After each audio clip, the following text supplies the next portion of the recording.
beautiful city of Lisbon. Hi and welcome to Lisbon, or in Portuguese Lisboa, the capital and largest city of Portugal, with a population of 540,000 in the administrative area alone. Lisbon is the westernmost European capital, and one of Europe's oldest, second to Athens. Join me on my first day in Lisbon, where I take a TukTuk or a rickshaw to discover the major attractions of the city. Yes, a TukTuk. I was surprised when I first heard about them being used in Portugal, but they really are everywhere. There are around 500 combing the city. The streets are very steep, twisting and narrow, so they really seem a perfect way to quickly get around. For us, it was a recommended way to see the best sights, and to be totally honest, we did get to see a lot, certainly more than we would have if we walked everywhere.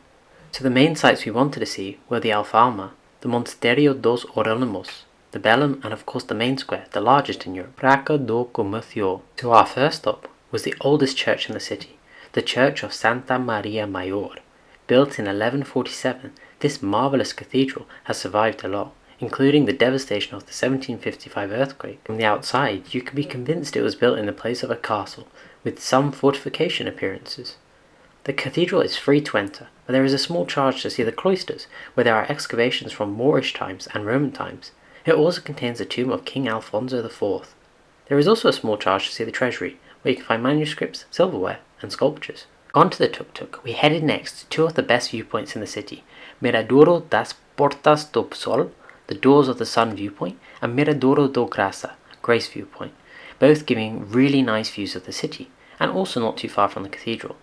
At the Miradouro do Graça, there is also a section of the former defensive wall that used to surround the city. After a brief admiration of the view and the trams, we went back to the TukTuk and passed the famous mural of Amelia Rodrigues, known as the Queen of Fado, a traditional type of Portuguese singing. So our next stop was the famous Time Out Market, as our driver had recommended the Manteigaria as a great place to taste the pastel de nata, the famous custard-based tart of Portugal. The pastel de nata are basically egg-based custard tarts.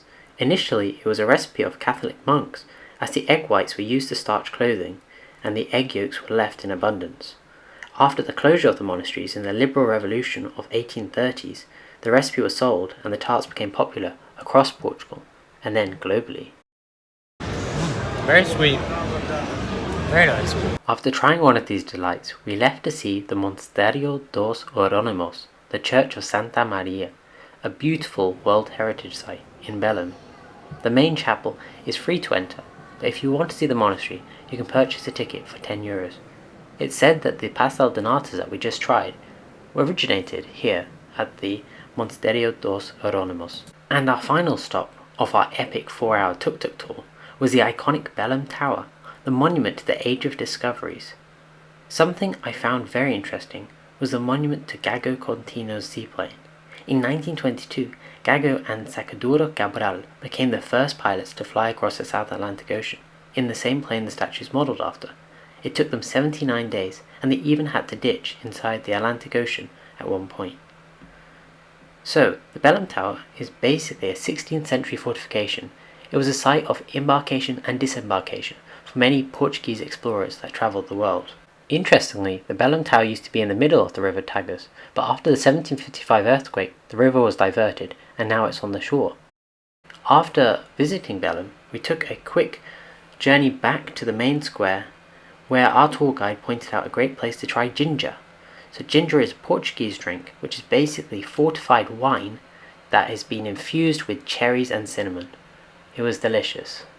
Overall, we had a fantastic day, our first day in Lisbon.